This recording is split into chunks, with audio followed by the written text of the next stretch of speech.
Students, welcome to my channel mathematics studies. आज हम BA BSc six semester की book dynamics के chapter number 5 के एक्सरसाइज 5.3 को स्टार्ट करेंगे। एंड आज का जो हमारा लेक्चर है वो है लेक्चर नंबर फर्स्ट। तो देखो, सबसे पहले ये टर्म्स हैं दो, ये यूज़ होंगी आपकी। ठीक है, तो क्या है सबसे पहले हमारे पास इनएक्सटेंसिबल स्ट्रिंग। स्ट्रिंग मतलब जैसे हमारे पास कोई भी पुली हो गई, पुली इस जो एक्सरसाइज में पुली होगी हमारे पास। जैसे हमारे पास कोई भी जैसे कुआं हो गया, अगर हम जैसे रस्सी से पानी निकालेंगे तो इस तरीके से उसके एक हमारा वहाँ पे सर्कल टाइप से होता है, उसके ऊपर से इस तरीके से हमारी रस्सी होती है।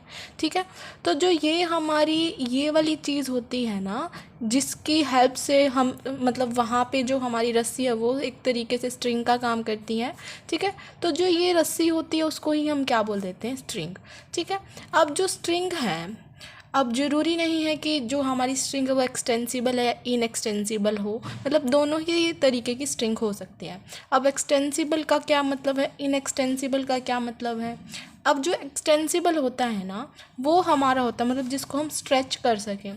जैसे कि हमारा जो बालों में डालने वाला रबर होता है, वो हमारा स्ट्रेच हो जाता है, तो वो हमारी क्या होती है कि मतलब हम उसको एक्सटेंड कर सकते हैं, वो एक्सटेंसिबल होता है।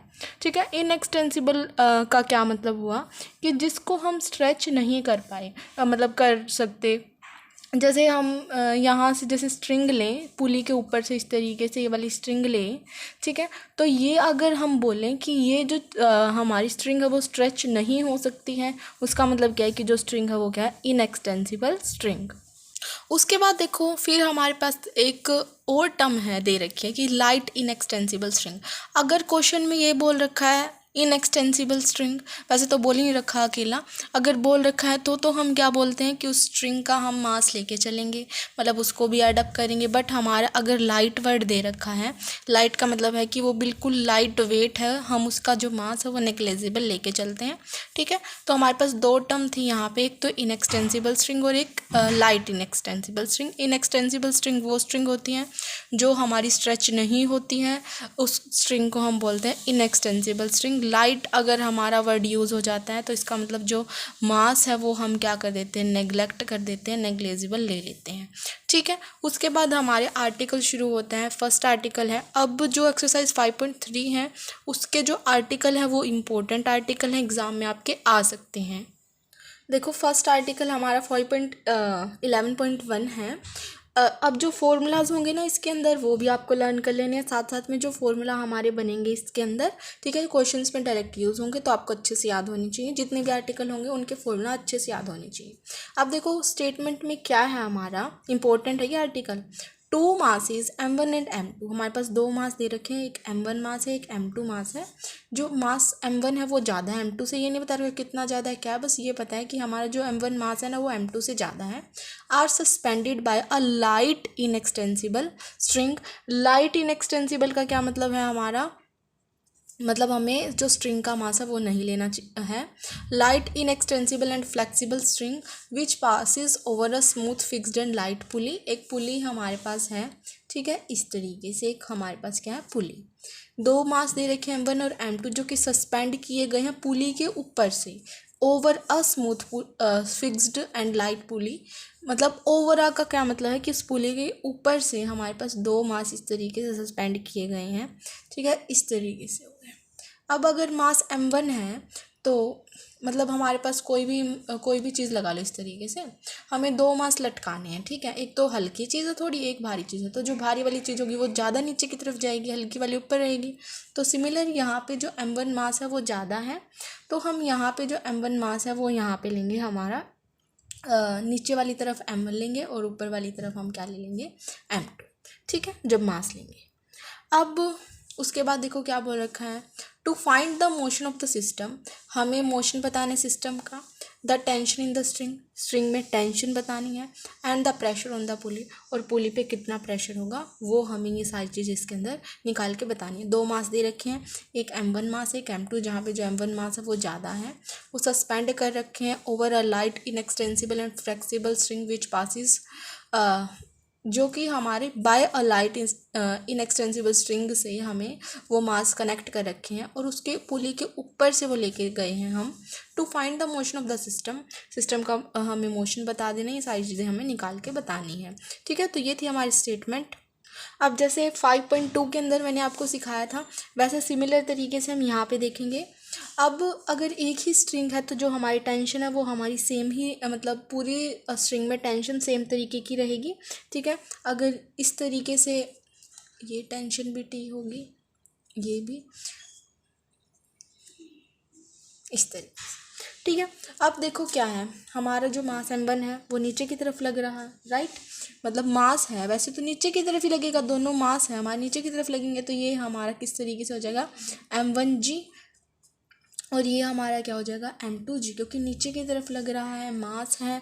ठीक है, तो ये क्या हो जाएगा m1g, और ड्यू टू हमारे यहाँ पे क्या है, ड्यू टू ग्रेविटी, क्योंकि नीचे की तरफ हमारी ग्रेविटी होती है, तो ये हो जाएगा m1g और m2g। अब देखो जैसे हमारा ये मास ज़्यादा है तो हमारी जो बॉडी की पूरी बॉडी की एक्सेलरेशन वो इसकी टुवार्ड्स होगी।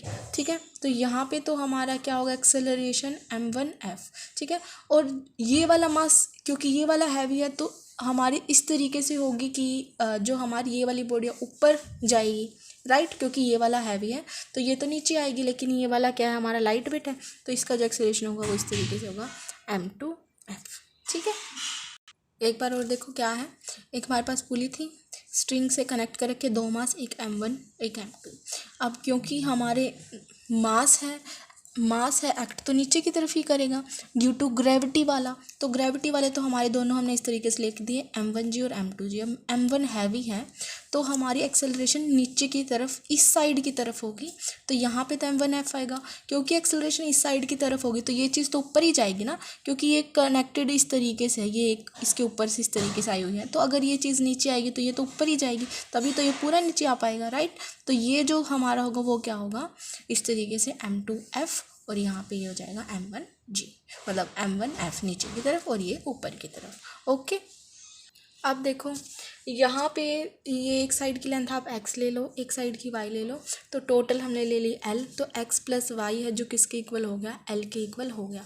ठीक है, क्योंकि जो ये स्ट्रिंग है वो कैसी है इनएक्सटेंसिबल है, तो जो लेंथ है वो तो चेंज होगी नहीं, तो इसका मतलब जो हमारी लेंथ है वो क्या है कांस्टेंट है। अगर मैं इसका डिफरेंशिएशन करूँ t के रिस्पेक्ट में विद रिस्पेक्ट टू t, ठीक है, तो ये क्या हो जाएगा dx upon dt plus dy by D T equals to 0। जो x और y वो चेंज हो सकते हैं क्योंकि नीचे की तरफ आएगा हमारा। ठीक है, तो x और y चेंज हो सकते हैं, तो इनका derivative dx upon dt dy by D T लिया, जबकि लेंथ हमारी हमें पता है x प्लस वाई हमेशा फिक्स है, x प्लस वाई हमेशा l ही रहेगा, क्योंकि इस जो स्ट्रिंग है वो इनएक्सटेंसिबल है।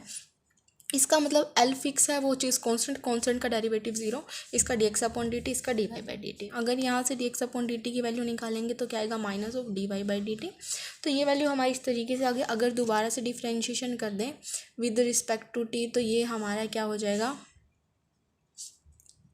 D square X by D T square minus of D square Y by D T square. ठीक है, अब जो हमारे पास इस तरीके से ये इक्वेशन आई है कि D X upon D T equal to minus of D Y by D T और D square upon D T square equal to minus of D square Y upon D T square.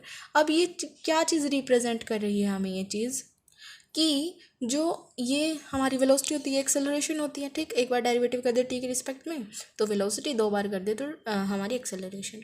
इसका मतलब क्या है कि जो x और Y की जो वेलोसिटी है ना वो इक्वल है लेकिन अपोजिट डायरेक्शन में है, एक्सेलरेशन इक्वल है लेकिन अपोजिट डायरेक्शन में है। ठीक है, देख लो जो हमारी बॉडी एक्सेलरेट होगी ये नीचे की तरफ होगी, ये उतनी ही जितनी ये चीज़ नीचे आएगी उतनी ही ऊपर जाएगी। ठीक है, मतलब जो एक्सेलरेशन है ना वो इक्वल है लेकिन अपोजिट डायरेक्शन में, जैसे ये फोर्स हमारे नीचे की तरफ आएगा इस तरीके से। इसका मतलब जो वेलोसिटी है वो इक्वल है लेकिन अपोजिट डायरेक्शन में, एक्सेलरेशन इक्वल है लेकिन अपोजिट डायरेक्शन में। अब बस कुछ नहीं करना, हम क्या करेंगे, ये हमें पता चल गया कि इस तरीके से वेलोसिटी और एक्सेलरेशन का रिलेशन है। अब हमें कुछ नहीं करना, जैसे 5.2 में मैंने आपको इक्वेशन बनानी सिखाई थी ना, बिल्कुल सिमिलर तरीके से यहाँ पे भी हम वही करेंगे। ठीक है, तो देखो हमारा किस तरीके से आएगी ये value, equation of motion m1 मास के लिए लेते हैं एक बार के लिए। ठीक है, तो ये वाली वैल्यू किसके इक्वल होगी, देखो यहाँ से m1f किसके इक्वल होगा, ये वर्डिंग तो आप बुक वाली लिख लेना। ठीक है, m1f किसके इक्वल होगा m1g और माइनस में क्या हो जाएगा टेंशन t।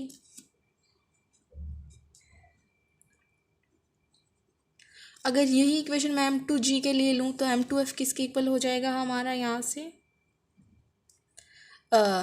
यहाँ पे क्या होगा हमारा, उल्टा होगा, t माइनस एम टू जी होगा। क्यों?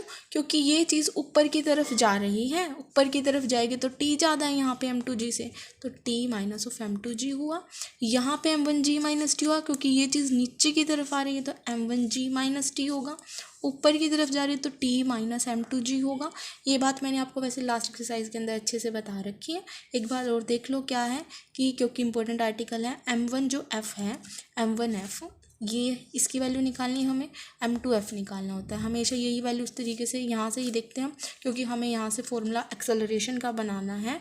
ये f एक्सेलरेशन है ना, इस वजह से हमने ऐसा किया है, इक्वेशन ऑफ मोशन लिखी है कि m1f किसके इक्वल हो गया, m1g, क्योंकि ये चीज़ नीचे की तरफ आ रही है तो ये वाला ज़्यादा होगा, तो इसमें से इसको माइनस करेंगे।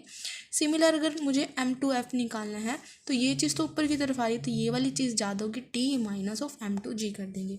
अब हमारे पास दो इक्वेशन आ गई हैं, ठीक है, ये हम लिखेंगे नेक्स्ट पेज पे, इनको सॉल्व करेंगे और एक्सेलरेशन की वैल्यू निकाल लेंगे। देखो ये इक्वेशन हमने इस तरीके से लिख ली, उसके बाद तो कुछ नहीं करना, बिल्कुल सिंपल सॉल्व करते हैं। जैसे इक्वेशन को सॉल्व करेंगे, अब क्या करेंगे, हम इनको ऐड कर देंगे दोनों। क्या करना है, हमें एक्सेलरेशन भी निकालनी है और हमें यहाँ पे टेंशन भी निकालनी है, क्योंकि हमें आर्टिकल में बोल रखा है कि ये वैल्यू निकालो, ठीक है। और प्रेशर बताना, प्रेशर बाद में बताऊँगी, पहले ये चीज़ें कर लेते हैं। अब दो इक्वेशन आ गई थी, पीछे समझ आ गई थी, उनको ऐड कर दिया, क्योंकि ऐड करते ही टेंशन कैंसिल हो जाएंगी, यहाँ से एफ़ की वैल्यू आ जाएगी, इस वजह से m1f plus m2f equals to m1g, T से टी कैंसिल हो गया, ऐड करते क्योंकि ये माइनस टी है, ये प्लस टी है, माइनस ऑफ m2g, यहाँ से f कॉमन, यहाँ से g कॉमन, f की वैल्यू आ गई m1 minus m2 upon m1 plus m2 into G. अब जो ये फॉर्मूला वो अच्छे से लर्न कर लेना, ये अब आपको होगा क्वेश्चन के अंदर यूज़, ठीक है। उसके बाद जो ये हमारी f की वैल्यू आई थी वो इक्वेशन फर्स्ट में पुट कर दो या फिर इसमें पुट कर दो, मर्जी है आपकी।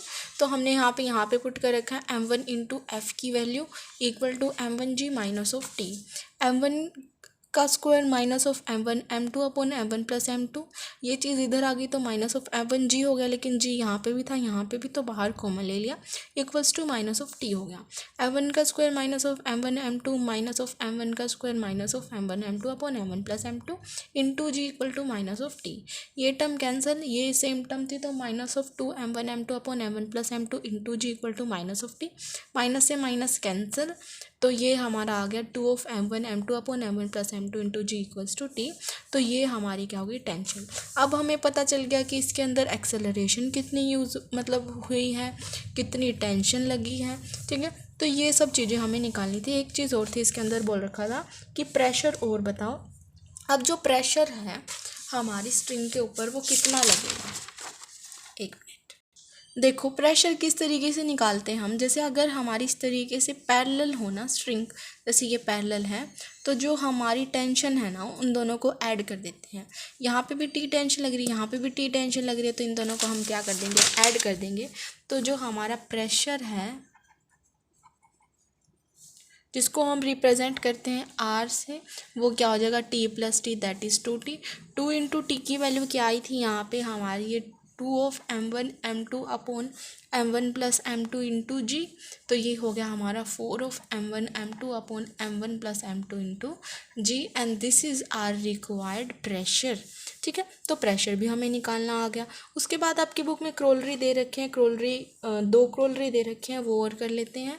अगर आपका एग्ज़ाम में आता है तो आप इतना करेंगे तो भी ठीक है, अगर क्रोलरी कराएंगे तो बिल्कुल बेस्ट है, ठीक है। तो क्रोलरी करते हैं अब हम। देखो क्रोलरी फर्स्ट क्या है कि जो प्रेशर है पुली का वो हमेशा लेस देन होगा सम ऑफ वेट से, ठीक है। अब वेट क्या था हमारा, एक तो m1g लग रहा था और एक m2g लग रहा था, ठीक है। दो हमारे पास वेट थे, ठीक है। अब इन दोनों का सम, ठीक है, ये बोल रखा है कि जो प्रेशर ऑन पुली, जो प्रेशर है ना पुली का इज़ ऑलवेज लेस देन, ये वैल्यू हमेशा लेस देन होगी इनसे, ठीक है। अगर हम इन दोनों के सम में से -2t कर दें और आंसर पॉजिटिव आ जाए तो इसका मतलब ये हो जाएगा कि ये वाली चीज़ बड़ी है, क्योंकि हम किसी बड़ी चीज़ में से माइनस छोटी चीज़ कर दें और उसका तभी तो उसका आंसर पॉजिटिव आता है ना। जैसे 3 - 2 करें तो 1 आएगा, इसका 3 बड़ा था 2 छोटा था, मतलब जब हम बड़े में से छोटा माइनस करेंगे तो पॉजिटिव टर्म आएगी। सिमिलर यहाँ पर अगर हम इसमें से इसको माइनस करें, ठीक है, m1 plus m1g plus m2g और -2t कर दें और इसका आंसर पॉजिटिव आ जाए, इसका मतलब क्या हुआ कि ये बड़ा है और ये छोटा है, यही हमें प्रूव करके दिखाना है। ठीक है, तो यहाँ पे m1 प्लस m2 इंटू जी कर लीजिए, हमारे पास t की वैल्यू पुट कर लीजिए या फिर 2t की प्रेशर निकाला था वो पुट कर लीजिए। तो यहाँ पे हमारा क्या आ जाएगा 4 of m1 m2 into G upon m1 plus m2, ये आ गया था।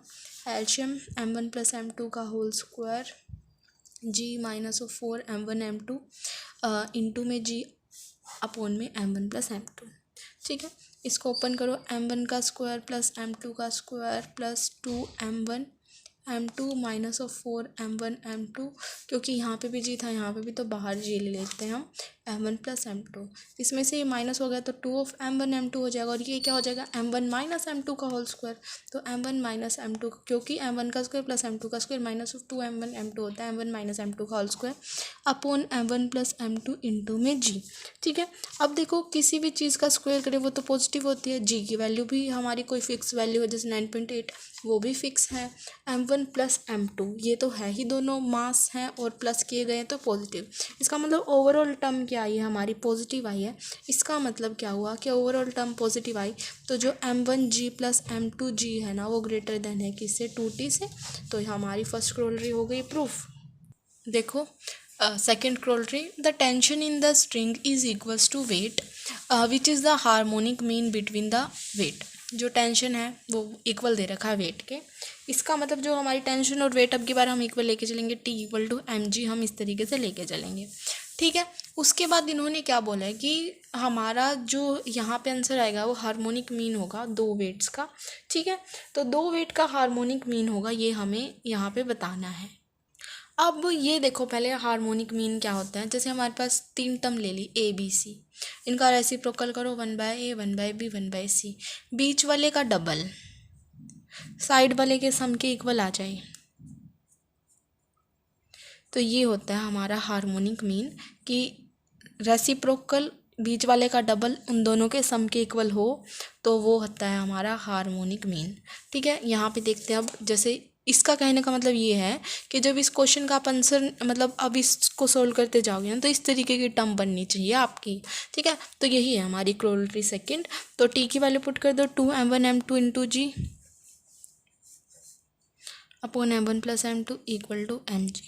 ठीक है, अब हम क्या करेंगे इसके अंदर कि ये वाली टर्म तो इसके नीचे ले आएंगे और वो वाली टर्म उधर लेके चले जाएंगे। ठीक है, 2/mg equals to m1 plus m2 upon m1 m2g। ठीक है, तो 2/mg, इसके बाय में ये, इसके बाय में ये अलग से, तो m1 upon m1 m2 into G plus m2 upon m1 m2 into जी।